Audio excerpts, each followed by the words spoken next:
J'enseigne à l'Université de Lausanne en histoire ancienne et je suis responsable d'un projet de recherche qui concerne les reines d'Égypte à l'époque gréco-romaine, c'est-à-dire entre 200 et 50 avant Jésus-Christ.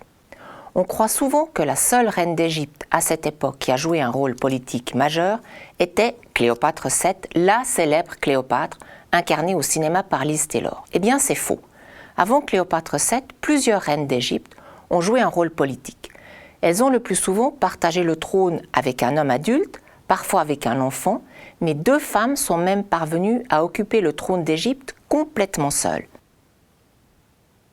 L'accession progressive des femmes au pouvoir en Égypte s'explique par ce qu'on appelle une conception endogamique du pouvoir. Que veut dire endogamique? C'est un mot d'origine grecque qui signifie mariage à l'intérieur d'une même famille. En fait, on considérait que plus les membres de la famille royale d'Égypte se mariaient entre eux, et plus les enfants issus de ces mariages étaient légitimés à occuper le trône. Prenons un exemple. Cléopâtre II épouse d'abord son frère Ptolémée VI. Ils ont plusieurs enfants, dont Cléopâtre III. Ensuite, elle épouse son frère Ptolémée VIII.